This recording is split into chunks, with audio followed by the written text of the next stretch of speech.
Hey, it's Zahava. Welcome back to the channel. In today's video, we are going to be doing a reading vlog since one of my 2025 reading goals and channel goals has been to do more vlogging. You will see me again in this very same outfit at the outro of this video. And without further ado, let's get straight into the vlog. Oh, you guys, I am chapter 14 of A Girl in the Tower, and I wanted to get on the vlog because actually at the end of chapter 13 it made me cry. It made me cry. I'm like actually crying. uh so anyway, I don't, no one is home. I'm alone, and I have no one to talk to and tell them that this book made me cry. And yeah, this is stupid. I don't even know why I'm recording this. You guys don't want to see this. So anyway, yeah, super good. The Girl in the Tower. I am 155 pages in. Yeah. I was going to try and finish it today, but I got a little bit, sorry, I'm just like wiping my eyes, but I got like a little bit distracted. Don't look at me, I'm like in pajamas, but yeah, as you can see, like I have still that pile of books next to me with some books that I've been reading. Actually, this here is The Vanishing Half, which I was speaking to you guys about before, which I had started annotating, but I didn't really make it very far in this one. My bookmark is actually on page 59 right now. But I took the dust jacket off because it's actually over here right now holding, I don't know if you guys can see that, holding all of my annotation supplies. So anyway, I just wanted to let you know that if you guys are wondering if you should be reading the Winter Night trilogy, I'm here for it. I'm here for it. So yeah, Girl in the Tower, book 2 of the Winter Night trilogy, and I'm loving it. I'm loving it. Hey you guys, so I just finished A Girl in the Tower, and I liked it. I liked it. I think that it is definitely a second book in a series. It's you could read it without having read the first one, but I think that you would miss a lot because all of the character setup is really done in the first book. So I think that that's probably kind of what happened when I found this book at the thrift store. Maybe somebody thought it was a standalone because it doesn't say book 2 of the series on it. So they probably were a little bit confused and then gave it up due to that. I'm guessing. I don't know for sure. But all I know is that the thrift store did not have The Bear and the Nightingale. And so, yeah, I just finished this book a little earlier, about an hour or so ago. I had some errands I had to go run. And yeah, I mean, I'll give you guys a bigger update when I do my February reading wrap up. What do I have going on here? I have something here. Okay. Sorry. So yeah, I just had some lunch, so I really hope there's like nothing in my teeth, but I was debating whether or not I was going to sit and watch some YouTube videos from other booktubers who I like, or if I was going to start, let me just switch hands here, or if I was going to start the Winter of the Witch and sort of binge read the rest of the series. Now, it took me 2 days to finish A Girl in the Tower. I started it 2 days ago. I just finished it today. And I still have The Vanishing Half that I've been working on. So, which I actually haven't gotten to in 2 days while I've been sort of plowing my way through this, because The Winter of the Witch, I have only 2 weeks left on my library loan. Well, is that true? Yeah, I think so. I took it out a couple of days ago. So I have a little under 3 weeks left to read this book. I think it's due back February 26th. So I want to be able to finish this book and this series in the month of February, because if I do, it will be one completed series so far this month, which I would be stoked to be able to do, because there is the oh my goodness, the War of Magic, I can't remember what series that is. I'll look it up. There is another one. I started the War for Magic, the Lightbringer. I don't know what the name of the series is. I'll put it across the screen. But those are some shorter books. That's by Michelle Bryan. And I was hoping to kind of get to those too, but I don't want to do like just series in the month of February. So I think that my guilt is telling me if it's only going to take me 2 or 3 days to finish this, because it probably, realistically, that's what it'll take me. I'm thinking that since we're February, I better get back to The Vanishing Half, which, as you know, I told you guys I was annotating. So I have that kind of there. And then the cover for it is right over here. And all my annotation supplies are there as well. So I better get going on that while the house is quiet. Try and do some annotating. I was going to try also to read the final, is it? I'm holding my wrist like all backwards here, so it's hurting me. Okay, I was going to try and read the final Strife also this month, but this one is way big, you guys. It's really big. It is, I'm not going to have time because I had to get The Winter of the Witch. This is over 500 pages. I'm just looking down to see exactly how much.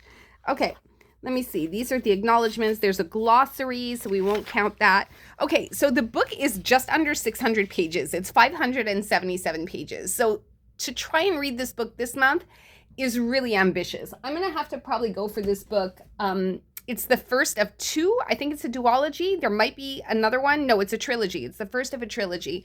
And I'm definitely going to have to get to that one on a quieter month where there are no library books in the picture. But right now there's a library book. So I think what I'm going to do is maybe I'll read The Vanishing Half for about an hour or so. Because as I mentioned, when I annotate, it always takes me a little bit longer to do my reading because it is a study of the text, you know, for better or for worse. So I'm going to read this book for an hour and then I'll probably get back to the Winter Night trilogy. So I'll let you guys know how that goes. They have just started a snow clearing operation. They cleared off, they had a truck come by, clear off the sidewalks. And now we have another truck right here. And this truck here is going to push the snow even further into the road. It's actually a pretty cool streamlined process. So you can see how it creates a big sort of straight line pile of snow right in the middle of the street. And then this truck here is going to push it back a little more towards the sidewalk, further across, as you can see. So it comes first right into the middle, and then they push it back towards the sidewalk. And they do that so that when they come around with the trucks, which should be around pretty soon, they're just going to be able to kind of scoop it up. We won't get a great view because we're on the opposite side of the street, but they'll be able to scoop it up. I'll see if I can get some footage for you. Right, so if you guys were curious, this is kind of like my setup here. I have this like little lap desk. I don't know how much you guys can see. Maybe if I raise the phone.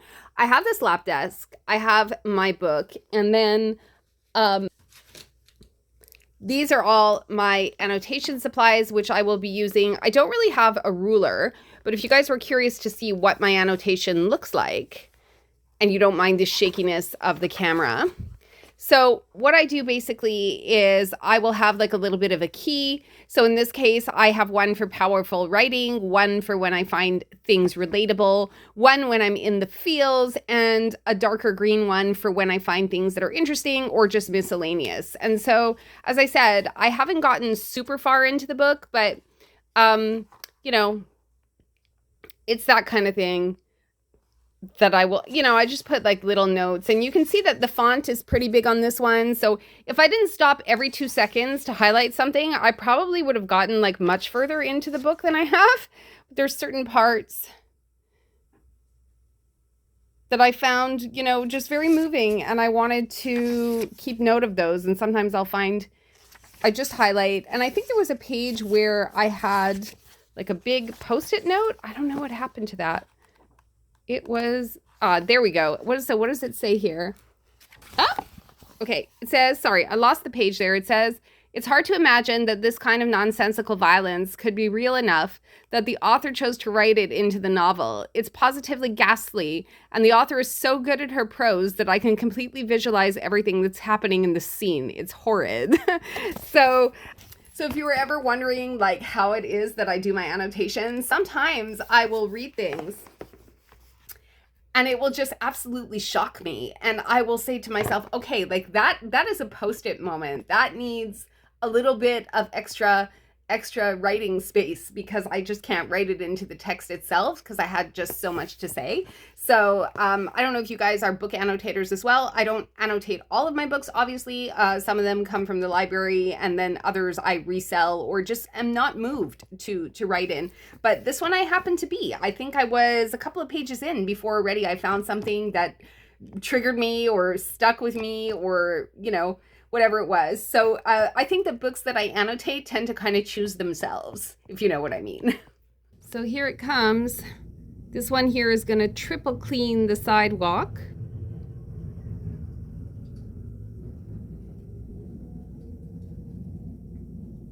That's phase 2.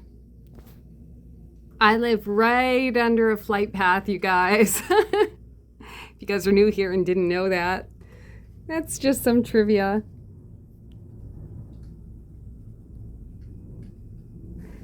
The snowplows are actually on the street right now. And here you're going to see them come by. There's a little man in like an orange penny. So he walks around just to make sure there are no children playing, no people getting in the way, no cars, just to kind of survey the area. No dogs, no cats, nothing that can get sucked up into the ice crusher. So that is what's going to come by first. You can kind of see it in the corner right there. But I'll get a better shot of it. There it is. You can kind of see it. I'll get a better shot as it comes through. So you can just have a look right here.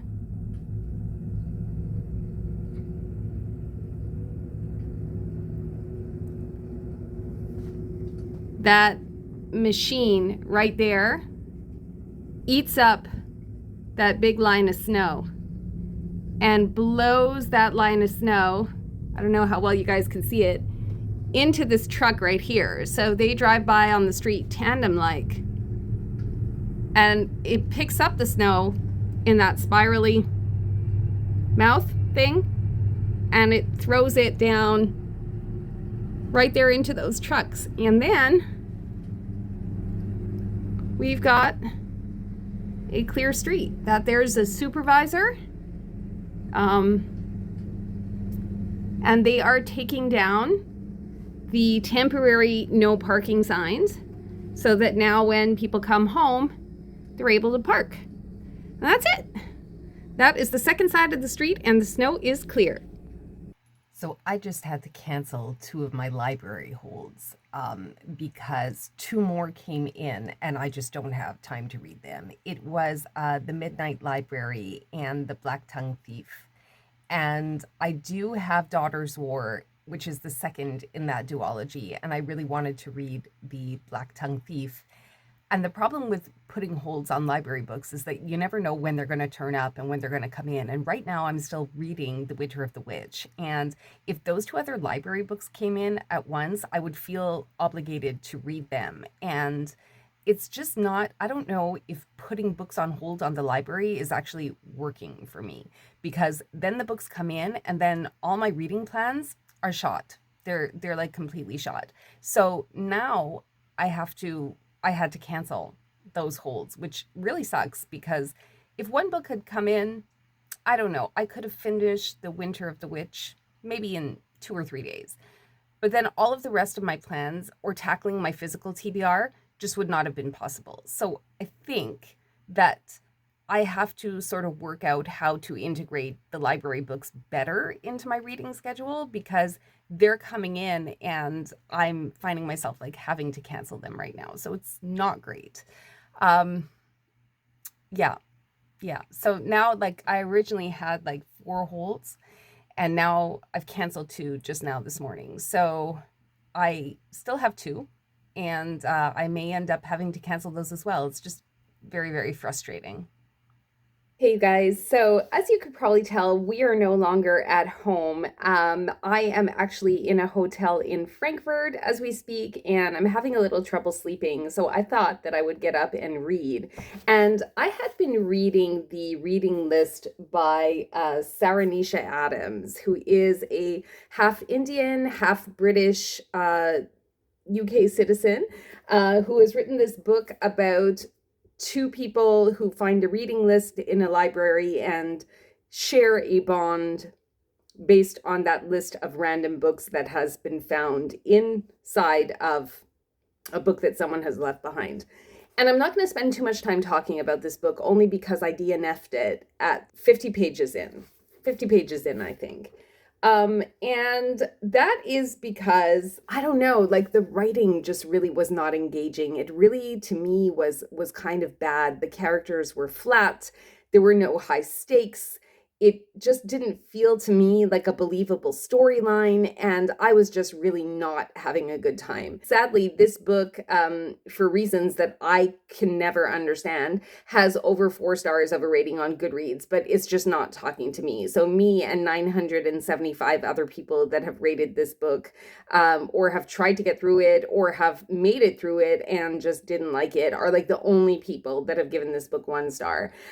February's been a rough month. I'm not going to lie. I think this is my fourth or fifth DNF this month, and I'm really not feeling great about it. When you see a book that has such high ratings that so many people are talking about, you know you're going into it, you really, really want to like it.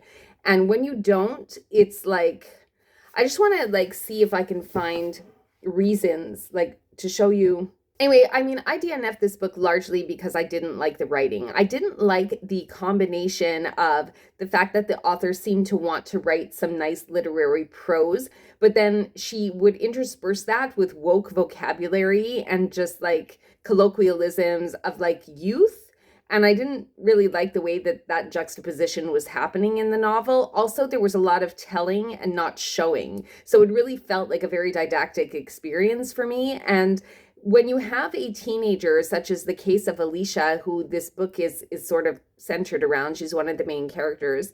When you have a teenager who's working in a library who hates her job, and then she suddenly discovers a list of, random books and decides impulsively that she's going to read everything because she's looking for a way to escape. I don't know. I just like it was just not selling me on the concept. And also, there was this plot line of her mother being like mentally ill, but it's almost like, and she was like running away to the library to escape that. I don't know. I don't even know what to say. Like, I just really didn't like this book. I really didn't like it. I couldn't make it past 50 pages in.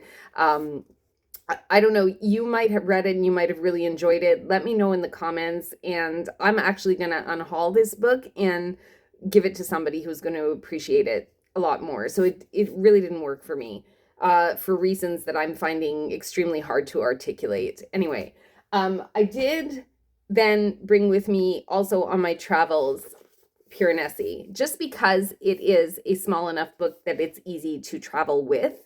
And this I have some feelings about, but good ones, good ones. I really like this book so far, but I will say, and it's kind of why I wanted to vlog about it before I forget my initial reaction to this story. I really want to say that it kind of feels to me like Piranesi could easily be, and maybe it is, and I just don't know it because it is labeled as a fantasy. And I am only on page 34 right now. So I've literally just started the book this morning. Um, but I kind of feel like if Piranesi were a mental patient and the meetings that he has with this other person every Tuesday and Thursday could kind of be like his doctor.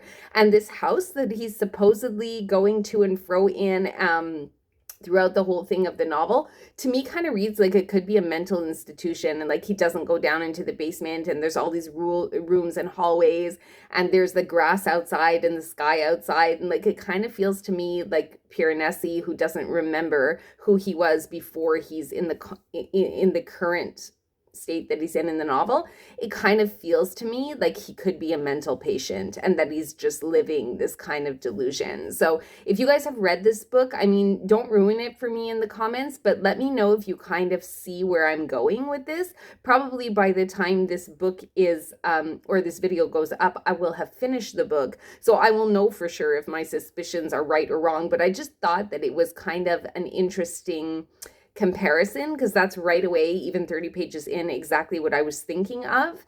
And I know that there's been a lot of people that have reported on this book, and they're always saying that they couldn't tell you exactly what this book is about. But for me, I'm getting the feels that like Piranesi could be akin to a mental patient who's like keeping these diaries, but then, you know, because he's talking about 2011 and 2012, and I don't think I'm ruining anything because, again, I'm only 30 pages in and I have no idea what happens in this story, but I'm finding it really hard to read it through a lens of suspended disbelief and pure fantasy at this time because I'm really, really getting mental hospital vibes, you know, of this like standing appointment between this other who kind of low-key looks like he's described as like sort of Freudian looking, and you know, Piranesi has no memory prior to 2011 or 2012. He knows that Piranesi is not his name, but he has no recollection of who he was before he ended up in this place of like vast passages, which he refers to as a house. So I don't know. I'm kind of getting like insane asylum, mental institution vibes, you know, from this book. But and I wanted to kind of express that before I forgot that idea. So that's basically where I am, and I will let you guys know how it goes when I finish it. It's not the only thing that's kind of giving me those vibes. Like there's other hints in the text that, you know, there's like other people, like 15 people that were there or that are kind of like dead, right? And to me, that could be like overly medicated other patients. It could be, you know, but they're like in the environment, but he can't interact with them, you know. And then, as I was saying before, he keeps these journals, and he doesn't keep the years that we are used to. He makes up years and refers to them in a different way, such as you know, entry for the 29th day of the 5th month in the year the albatross came to these southwestern halls. So, you know, it could be that he's making friends with wildlife that are coming into this mental institution. Like maybe it's a totally wrong read, and that's fine if you don't agree, but that is something that I can see being like a real you know, correlating thing to this novel. And what surprises me is that whenever anyone talks about it, they always say how it's really hard to describe this book.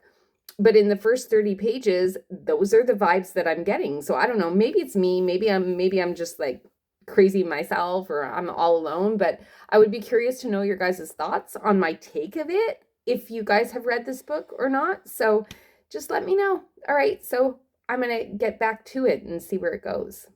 3 days later. I have finished. You see what's going on over here? See this? Let's just point that out so we can get it out of the way. Don't know what's going on with my face, but yeah. So it is 4:55 in the morning, and I'm having my morning coffee as per usual, and I wanted to get on the vlog and sort of wrap this one up by telling you that last night I did finish 2 books, or I should say yesterday, I finished 2 books. We had a snow day. We got about 40 centimeters of snow in Montreal, and we stayed home basically. My husband was off work, Addison was home from school, and we just kind of chilled for the day, did some cooking, did some reading. It was just perfect. So I did get to finish 2 books that I had started, which you guys have heard me talk about, which is Piranesi, and I finished also The Vanishing Half, both of which were 5-star reads for me. So in a nutshell, I will just tell you that for me, they were 5-star reads. I love them. I get it why people don't talk about the plot of Piranesi, because if you talk about it too much, you give away too much, and that can ruin it for everybody else. As for The Vanishing Half, oh my God. So sometimes I will go into a book and I will say, I'm going to annotate this book. Such was the case with Earth Abides. I still haven't finished that one yet, but I knew that I was going to go into it and want to annotate that particular book. With The Vanishing Half, that book kind of chose me. And I really, really enjoyed that book, so much so to the point where it's going to stick with me for a very, very long time. And we will talk about that more when I do my February reading wrap up, because now this vlog is kind of long and I just wanted to bring you guys up to speed and sign out. But yeah, I mean, I finished Piranesi, I finished The Vanishing Half. Those are 5-star reads for me. And I also started Tiger Tiger, which is kind of like a real life Lolita story, which I'll talk to you guys about a little bit more once I'm a little further in and I know what's happening. But essentially, if you guys don't know about it, it is written by a woman who, at the age of 7 years old, was groomed by a 51-year-old man, and they had a relationship essentially. And sadly, this woman died at the age of 38 years old, only 6 years after publishing her book. She had cancer. I think it was ovarian cancer, but she did have managed to have a child with her husband and that. But, you know, we can talk about that more in the next vlog. But essentially, I've started that book. I'm only like one chapter in or something. And I'm also still reading The Winter of the Witch, which is a book that I got as a loan from my library. So that one has to go back, I think, next week sometime or in a week and a half from now. So I do have to get that book finished before I go ahead and, you know, start something from my physical TBR. So I guess my question to you guys is, since we always have questions at the ends of my, you know, at the end of my videos, would you guys like to see a TBR, like a physical TBR video? If that's something you guys are interested in, please comment down below, along with anything else that you might want to say. If you want to interact with me, you know that I'm always going to respond to your comments. I really appreciate it if you have made it this far in the video. You know that if you've made it until the end of the video, you're absolutely my favorite. And I think I'm going to sign this video off, or this vlog off here for now. And I will see you again in the next one. Ciao for now.